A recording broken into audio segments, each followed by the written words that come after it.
प्यारे विद्यार्थियों, नमस्कार। बृहन मुंबई महानगर पालिका शिक्षण विभाग वर्चुअल ट्रेनिंग सेंटर में आप सभी का हार्दिक स्वागत है। आपका वर्चुअल मार्गदर्शक जयप्रकाश आर मिश्रा। चलिए हम सीखने के लिए तैयार हो जाते हैं। आज हम लोग स्टैंडर्ड 5th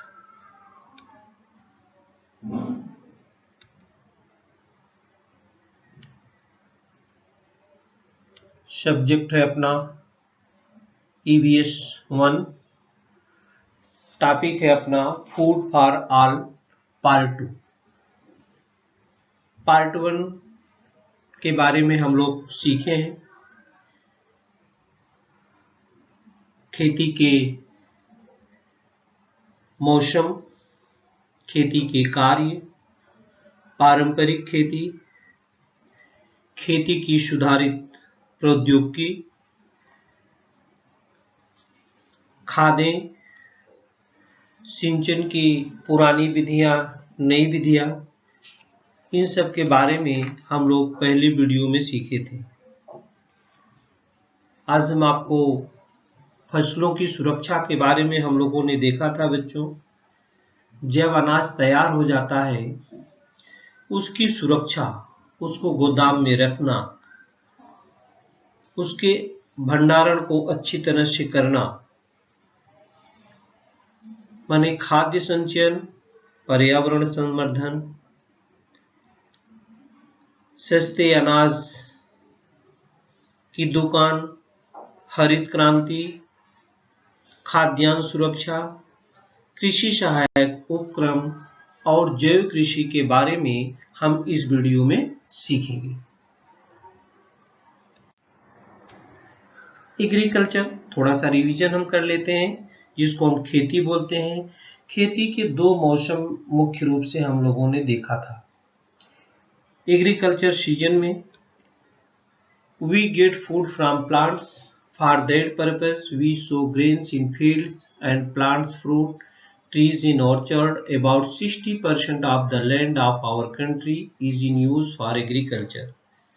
वनस्पतियों से हमें भोजन प्राप्त होता है, उसके लिए खेतों में फसलों की बुआई, बगीचों में फलों का वृक्षारोपण किया जाता है और भारत के लगभग 60% भूभाग का जो भाग होता है वो खेती के लिए उपयोग में किया जाता है। और ऋतुओं के अनुसार वर्ष में खेती के दो प्रमुख मौसम होते हैं। एक होता है जून से अक्टूबर तक, जो फसलें इसमें पैदा की जाती हैं उसको हम खरीफ की फसल बोलते हैं।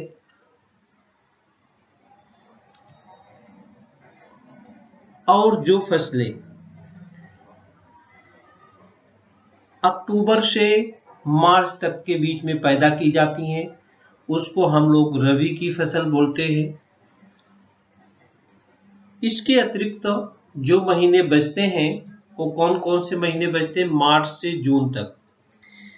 मार्च से जून तक की जो फसलें पैदा की जाती हैं उसको हम समर क्रॉप्स बोलते हैं। इस प्रकार से साल भर में जून से अक्टूबर खरीफ का सीजन है, अक्टूबर से मार्च रबी का सीजन है और मार्च से जून तक हम ग्रीष्मकालीन की फसलें जो होते हैं वो पैदा करते हैं। बच्चों, फसलों को पैदा करने में किसान को बहुत सारी आर्थिक माने पैसे की भी जरूरत होती है समय समय पर, और बहुत सारे परिश्रम की भी जरूरत पड़ती है। इसीलिए हम लोग कहते हैं कि जितना खाना आवश्यक है उतना ही खाएं, बर्बाद न करें। कभी कभी होता है पार्टी वगैरह में लोग बहुत सारा खाना ले लेते हैं और खराब कर देते हैं, उसको वेस्टेज में फेंकते हैं बच्चों। तो ऐसा नहीं करना चाहिए, क्योंकि किसान जो है बहुत परिश्रम करता है, तब जाके अन्न जो है हमारे पास आता है। स्टोरेज ऑफ ग्रेन,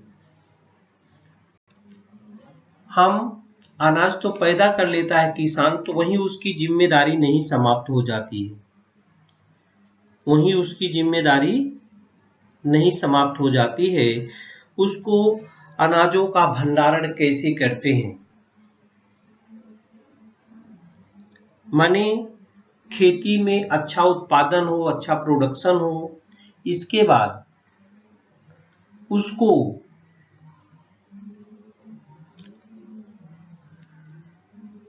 फसल जब तैयार हो जाती है, ये देखिए, अगर आप अच्छे ढंग से उसको स्थान पे नहीं रखेंगे, सूखे हुए स्थान पर बंद कमरे में, जहां पर हवा भी, वेंटिलेशन की भी जरूरत होती है बच्चों, ये देखिए, वेंटिलेशन की भी जरूरत होती है। अगर ये हवा नहीं जाएगी तो अनाज खराब हो जाएगा। अनाज क्या हो जाएगा? खराब हो जाएगा। जहां पर स्टोरेज, बड़े बड़े गोदाम बनाए जाते हैं, बड़े बड़े दरवाजे रहते हैं बच्चों, तो रोज लाइट जलाती है, रोज पंखा जलाया जाता है और दरवाजे भी खोल दिए जाते हैं जिसमें हवा का आवागमन होता रहे। कभी कभी हम देखिए, अगर ज्यादा ध्यान नहीं दे पाते, ध्यान अगर नहीं देते हैं, तो हम बहुत परेशानी हुई। कबूतर देखिए खाने में, कभी कभी चूहे भी गोदाम में चले जाते हैं और बहुत परेशानी पैदा हो जाती है। तो किसान क्या करता है? अनाज को धूप में सुखाता है, बोरे में भरता है, इसके बाद वो बिक्री, कुछ अनाज अपने पास रखता है, कुछ अनाज बाजार में बेचने के लिए भी भेज देता है। अनाज में कुछ दवाएं भी डालते हैं।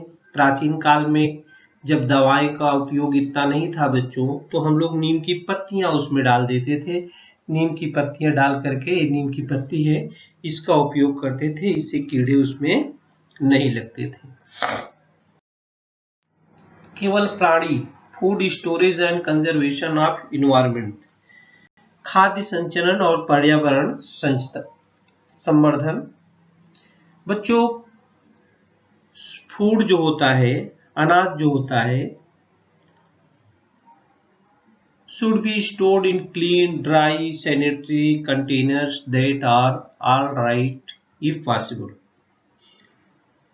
माने जो भंडारण करना चाहिए, जो जगह होगी वो भी स्टोर्ड होनी चाहिए, सूखी होनी चाहिए, अनाज में फफूंदी न लगे, कंटेनर्स सूखा होना चाहिए। इन सब का ध्यान हमें देना पड़ता है,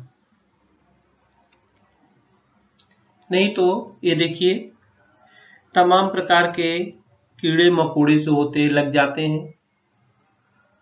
और ऐसा नहीं है बच्चों, जितने भी सजीव हैं, ये देखिए, जितने भी सजीव हैं, हम ही नहीं संग्रह करते बच्चों, कि मनुष्य ही संग्रह करता है। सभी सजीव अपना अपना अनाज संग्रह करके रखते हैं कि बारिश का सीजन आ गया, सूखा पड़ गया, तो हम क्या खाएंगे।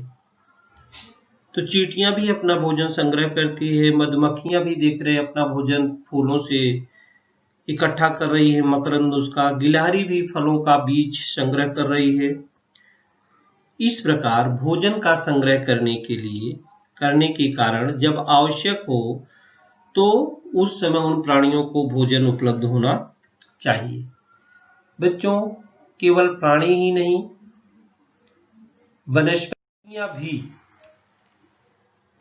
वनस्पतियां भी अपना भोजन संग्रह करती है। ये वनस्पतियां अपना भोजन सतत बनाती रहती हैं। इनको सूर्य का प्रकाश चाहिए। सूर्य के प्रकाश में ये अपना भोजन संग्रह करती हैं। तो वनस्पतियां अपना भोजन तो संग्रह कर लेती हैं बच्चों, लेकिन ये हमेशा अपने भोजन के संग्रह में बिजी रहती हैं।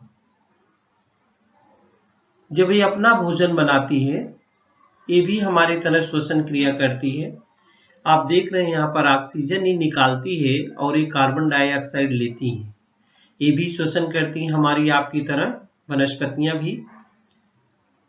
तो हम ऑक्सीजन लेते हैं, कार्बन डाइऑक्साइड निकालते हैं, और वनस्पतियां क्या करती है बच्चों, कार्बन डाइऑक्साइड लेती है, ऑक्सीजन निकालती है। तो ये हमारे लिए भी पर्यावरण को साफ सुथरा करने में भी वनस्पतियां बहुत आवश्यक हैं।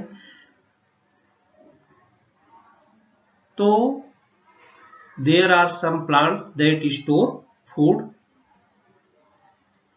कुछ वनस्पतियां भी हैं जो अपना भोजन संग्रह करके रखती हैं। ये देखिए वनस्पतियां अपना भोजन इसमें भी बना रही है।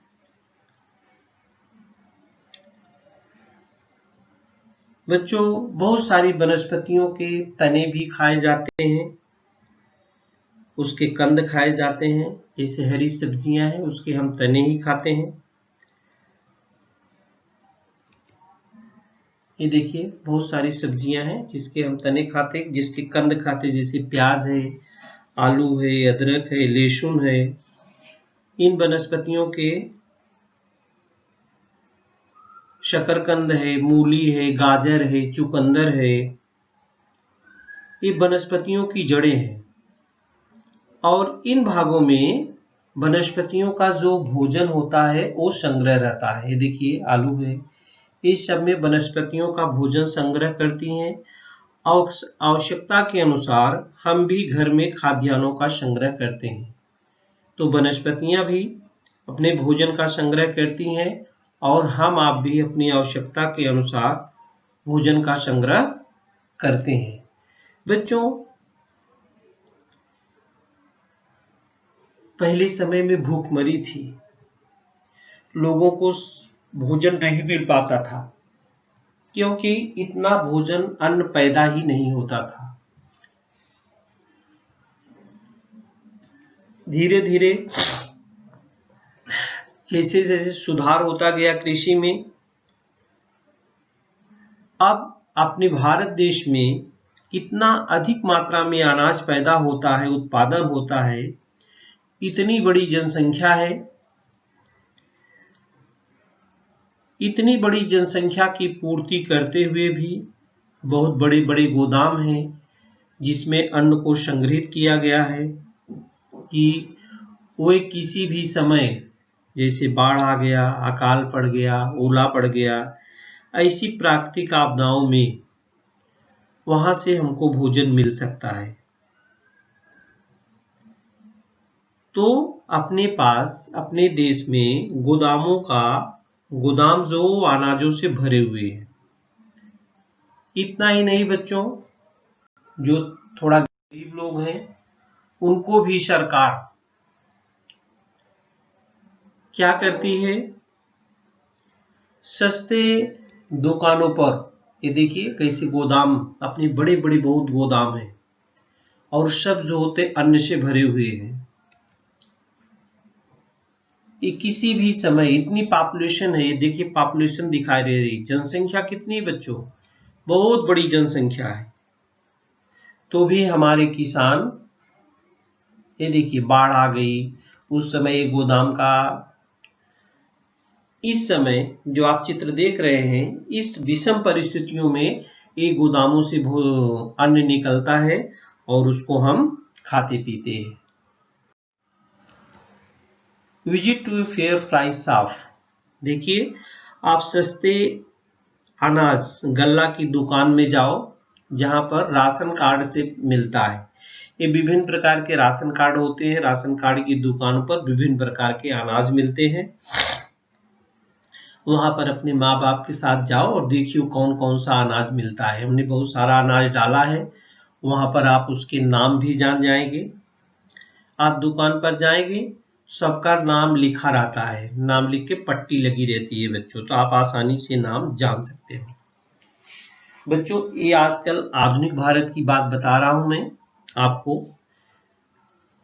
तो अपने देश में ये टाइप्स ऑफ राशन कार्ड है, 3 प्रकार के राशन कार्ड दिखाए गए हैं चित्र में। हमारा देश, हमारा ग्रीन रिवोल्यूशन, हरित क्रांति, हमारा देश खाद्यान्न के संदर्भ में अभी आत्मनिर्भर हो गया है। मतलब किसी के ऊपर डिपेंड नहीं है कि दूसरे देश से गेहूं आएगा, चावल आएगा तब हम खाएंगे, तब अपना पेट भरेंगे, ऐसा नहीं है। लेकिन ये जो हरित क्रांति हुई, ये किसने सोचा? अपना भारत देश तो इतना पैदावार नहीं करता था कि जितनी जब सबको जरूरत होती थी, लेकिन आज यही किसान पुरानी विधि परंपरा से खेती करता था, आज किसान नई विधि से, नई टेक्नोलॉजी से खेती करता है।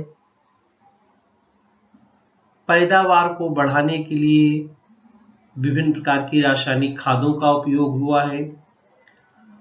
फसलों की सुरक्षा के लिए, कीड़ों मकोड़ों से बचाने के लिए विभिन्न दवाओं का उपयोग किया जाता है। और आपने जैसा देखा कि स्टोरेज करना है तो अच्छे अच्छे स्टोरेज भी बनाए गए हैं, गोदाम भंडार जिसको बोलते हैं। ये सारी विधियां A to Z अगर ध्यान में रखी जाएगी तभी हम भोजन कर सकते हैं। अभी अपना देश, जैसे हमने बताया कि आवश्यकता से अधिक उत्पादित खाद्यान्न का हम विदेशों में भी निर्यात कर रहे हैं, और जो वृद्धि हुई है उसका सारा श्रेय डॉक्टर एम.एस. स्वामीनाथन को जाता है बच्चों। यह प्रचंड वृद्धि हरित क्रांति के नाम से जानी जाती है। वैज्ञानिकों, विज्ञान प्रचारकों और किसानों के सम्मिलित प्रयास द्वारा ये हरित क्रांति जो है संभव हुई है। गेहूं और चावल के बीजों में सुधार करके, पहले बच्चों आपने देखा खेती कैसे होती थी, हम जो बीज पैदा होता था उसी को रख देते थे अगले साल फिर उसको बोने के लिए, तो पैदावार कम होती थी। अभी नए नए बीज बाजार में आपको उपलब्ध है। हर साल किसान नया बीज लेता है, नई टेक्नोलॉजी अपनाता है, उससे क्या होती है, पैदावार बढ़ती जा रही है। तो गेहूं और चावल के बीजों में सुधार करके हरित क्रांति जो लाया है, माने पैदावार को कई गुना बढ़ा दिया है, वो सारा श्रेय डॉक्टर एम.एस. स्वामीनाथन को जाता है।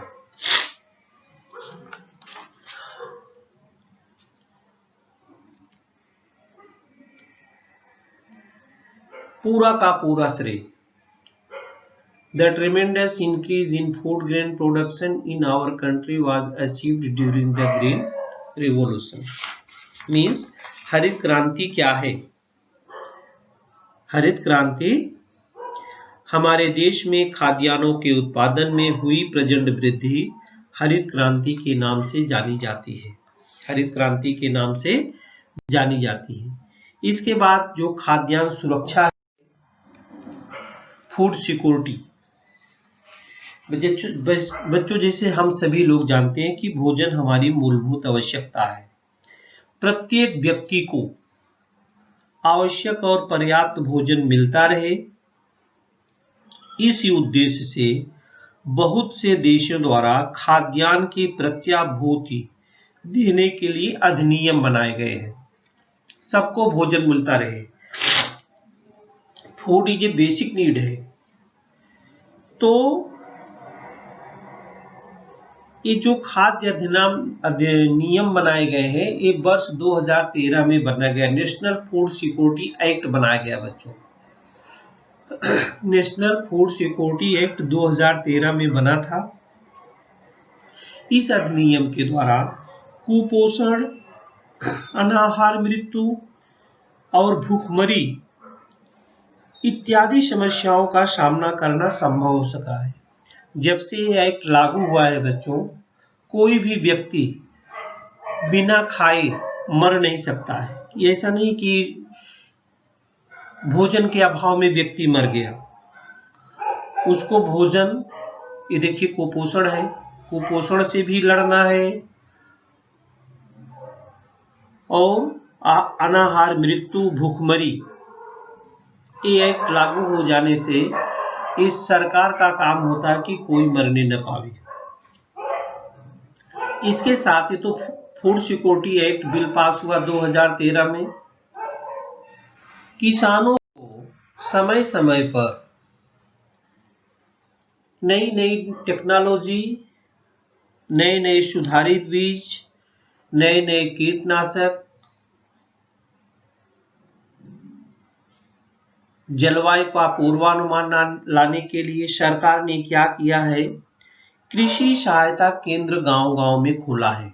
Through this program farmers are given proper information and guidance about the latest technology, irrigation facilities, improved seeds, use of fertilizers and pesticides etc. इतना ही नहीं किया गया, सरकारों ने क्या किया बच्चों, जैसे तमाम प्रकार की यूनिवर्सिटी खोली, तो विश्वविद्यालय भी खोले जहां पर खेती का ही ज्ञान के बारे में पढ़ाई, एग्रीकल्चर यूनिवर्सिटी बोला, एग्रीकल्चर मैनेजमेंट असिस्टेंट प्रोग्राम, विभिन्न प्रकार के कृषि विश्वविद्यालय भी प्रारंभ किए गए। इन विश्वविद्यालयों में किसानों के परिवार के सदस्य खेती संबंधी नवीन प्रौद्योगिकी सीखते हैं। कृषि उपज बाजार समितियों के माध्यम से खेती के उत्पादनों की प्रदर्शनी भी लगाई जाती है। तो बच्चों, सरकार ने ये देखिए कृषि प्रदर्शनी भी लगाई जाती है। तो सरकार कृषि विभाग, कृषि विश्वविद्यालयों, दूरदर्शन, समाचार पत्रों, ये देखिए ये प्रचार, खेती का प्रचार किया जाता है, जैसे खेती की जाती है, टेक्निकल विधि सारी किसानों को बताई जाती है और सब लोग सीखते हैं। इतना ही नहीं बच्चों, आजकल देखिए फव्वारा विधि से जो है आकाश में से जो होता है छिड़काव किया जा रहा है। ये देखिए माने लैपटॉप से जैसे आप खेलते हैं रिमोट लेकर के, इस रिमोट से देखो जैसे आप हवाई जहाज उड़ाते हो, तो यहाँ से देखिए रिमोट के द्वारा यहाँ से कर रहा और ये छिड़काव किया जा रहा है। तो इतना टेक्नोलॉजी आगे हो गई है बच्चों कि जो काम हम लोग 8-10 घंटा में एक आदमी करता था, अभी वो आधे घंटे 1 घंटे में मशीनों के द्वारा हो जाता है। मशीनों के द्वारा क्या हो जाता है। इसका लाभ सबको मिलता है, जितनी भी टेक्नोलॉजी है, जितनी भी नवीन नवीन जानकारियां हैं, सबको ये जानकारी मिलती रहे। इसके लिए अपने दूरदर्शन केंद्र पर भी खेती के बारे में विभिन्न चैनल हैं, खेती के बारे में बताया जाता है कि अब कौन सा समय आ गया है बीज बोने का, काटने का, मड़ाई करने का, सारी गतिविधियां जो होते कृषि वैज्ञानिक हमारे समय समय पर बताते रहते हैं। समय समय पर कृषि वैज्ञानिक क्या करते हैं, बताते रहते हैं। देखिए एग्रीकल्चर असिस्टेंस प्रोग्राम में सरकारी कृषि विभाग, कृषि विश्वविद्यालयों, दूरदर्शन समाचार पत्रों, विभिन्न पत्रिकाओं, कृषि पर आधारित विशेषांक आदि के माध्यम से आधुनिक खेती का प्रचार प्रसार किया जाता है और सुधारित विधियों का उपयोग करके भरपूर उपज प्राप्त करना सभी किसानों के लिए संभव हो गया है। इसका लाभ संपूर्ण देश को हो रहा है। ये देखिए किसान दूरदर्शन सत्यम शिवम सुंदरम किसान का ही प्रोग्राम आता है और जो अच्छे किसान है वो प्रोग्राम को नियमित देखते हैं। आजकल तो टेक्नोलॉजी ऐसी हो गई है बच्चों कि घर पर बैठे ही किसान सारी चीजों का भाव पता कर लेता है कि कौन सी फसल हमारी किस भाव में बिकने वाली है। बच्चों टेक्नोलॉजी बहुत आगे हो गई, पैदावार बहुत आगे हो गई, लेकिन जहां पर अच्छाई है थोड़ा सा वहां सा बुराई भी है, क्योंकि हम अपने खेती में रासायनिक खादों का इतना ज्यादा उपयोग कर रहे हैं, इतनी ज्यादा पैदावार ले रहे हैं, उसके बारे में भी थोड़ा हमें सोचना है। अगर ऐसी पैदावार हम लेते गए, माने जैसे आप शरीर से आप अधिक काम कर रहे हो तो एक दिन आप परेशान हो जाओगे। उसी प्रकार से जमीन भी है, जमीन की उर्वरा शक्ति हम बढ़ा नहीं रहे हैं तो उससे पैदावार ज्यादा ले रहे हैं, तो एक दिन वो भी क्या हो जाएगी, बंजर हो सकती है। इसलिए बच्चों हमारी सरकारों ने भी अब ध्यान दिया है और हमको भी ध्यान देना चाहिए कि जैविक कृषि पर आधारित होना चाहिए। ऑर्गेनिक फार्मिंग माने जो पहले से ऑर्गेनिक जो प्रकृति द्वारा प्रदत्त खाद थी, जैसे गाय है, गाय के गोबर की खाद, भैंस के गोबर की खाद, मुर्गी की लेड़ी, और ये देखिए जो मर जाती थी मछली वगैरह, इनके प्रयोग किया जाता था। तो प्राकृतिक पदार्थों का उपयोग करने की जाने वाली खेती को हम जैविक खेती कहते हैं। जैविक खेती, farming that relies on natural organic material is called organic farming. प्राकृतिक पदार्थों का उपयोग करने की जाने वाली खेती को जैविक या कार्बनिक कृषि कहते हैं। यह पारंपरिक खेती का ही एक प्रकार है। पहले बच्चों ये अपने पास डाई अमोनियम फास्फेट, डीएपी और यूरिया जैसी खादें नहीं हुआ करती थी, केमिकल फर्टिलाइजर था ही नहीं। हम ऑर्गेनिक खादों का ही उपयोग करते थे। जो हम जानवर पालते थे उनके मलमूत्र का उपयोग करते थे, या जो खेती में अपने प्लांट पौधे निकलते थे उनका हम उपयोग करते थे। इस प्रकार से हम जैविक कृषि पर आधारित थी। वो जो अन्न पैदा होता था वो हमको नुकसान भी नहीं करता था। आजकल तो जो अन्न पैदा हो रहे हैं सब में केमिकल है बच्चों। तो इस खेती में, जैविक खेती करने से इसके पोषक तत्व जो होते हैं वो जमीन में बने रहते हैं, और कार्बनिक कीटनाशक जो हम का उपयोग करते हैं वो भी हमारे शरीर को कोई प्रभाव नहीं पहुंचाते हैं। इस जैविक खेती में जो अनाज पैदा होता है उसमें ताकत ज्यादा होती है। इसके अतिरिक्त उसका स्वाद भी अच्छा होता है। इसलिए किसानों द्वारा जैविक कृषि पसंद की जाने लगी है, और इसका जो अनाज पैदा करते हैं, सब्जी पैदा करते हैं, अन्न पैदा करते हैं, वो बाजार में ज्यादा दाम पर बिकता भी है। इस खेती में वनस्पतियों और प्राणियों द्वारा जो खादें होती हैं उसको ही डालते हैं। इसमें हड्डियों के चूर्ण, मछली गोबर की खाद, प्राणियों के मलमूत्र, सूक्ष्म जीवों द्वारा सड़ाए गए प्राणियों के अवशेष इत्यादि का समावेश होता है।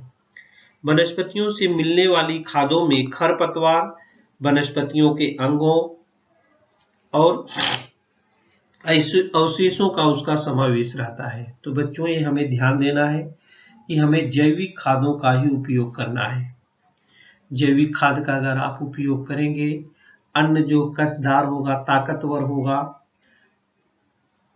और फायदेमंद भी होगा, और हमको बीमारी क्या होगी बच्चों, कम से कम हमारे पास आएगी, क्योंकि हमारे अंदर ताकत रहेगी तो बीमारी हमसे दूर भागेगी। इसलिए किसानों को अभी चाहिए कि जैविक खादों का ज्यादा से ज्यादा उपयोग करें। जैविक खेती का जो होता है ज्यादा से ज्यादा उपयोग करें।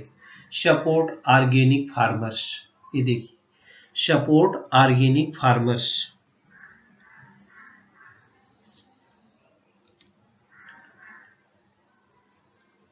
ऑर्गेनिक फार्मिंग है बच्चों, देखिए दिख रहा है।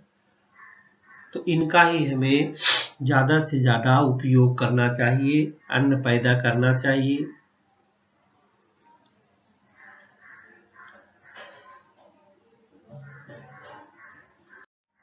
इस पाठ में हम लोगों ने क्या सीखा, क्या याद रखना चाहिए? Crop should be watered only as much as necessary. खेती में जितना आवश्यक है उतने ही पानी का उपयोग करें। देखिए ज्यादा पानी का उपयोग नहीं करना चाहिए। रासायनिक उर्वरकों और कीटनाशकों का उपयोग करते समय सावधानी रखें। Care should be taken when using chemical fertilisers and pesticides. Their over use should also be avoided. अतिरिक्त उपयोग कदापि न करें, ज्यादा से ज्यादा उपयोग न करें। ज्यादा से ज्यादा हमने कहा कि ये यूरिया और डीएपी है, इसका उपयोग कम से कम करना चाहिए। ज्यादा से ज्यादा हमें जैविक खादों का उपयोग करना चाहिए। व्हाट वी हैव लर्न्ड, हमने क्या सीखा है इसमें? दो मौसम है, खरीफ और रबी के मौसम है। सुधारित using improved method of farming, सुधारित कृषि प्रौद्योगिकी द्वारा खाद्यान्न उत्पादन में वृद्धि होती है। कृषि सहायक उपक्रमों द्वारा किसानों को खेती के संबंध में नई टेक्नोलॉजी की जानकारी दी जाती है, उसका भी उपयोग हमें करना चाहिए। तो खरीफ और रबी खेती के मुख्य 2 मौसम होते हैं।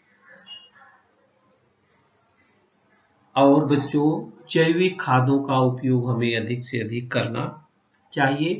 रासायनिक खादों का हमें कम से कम उपयोग करना चाहिए, जिससे हमको फूड फॉर ऑल, सबके लिए भोजन जो मिले वह कसदार मिले, माने अच्छा मिले बच्चों। तो हमें क्या सीख चाहिए?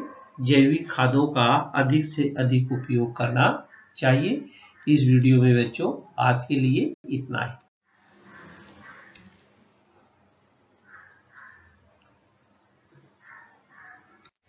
प्यारे विद्यार्थियों, हमने जो आज सीखा, हमें पूर्ण विश्वास है आप उसको अच्छी तरह से सीख चुके हैं और उसका आप अच्छी तरह से अभ्यास भी करेंगे।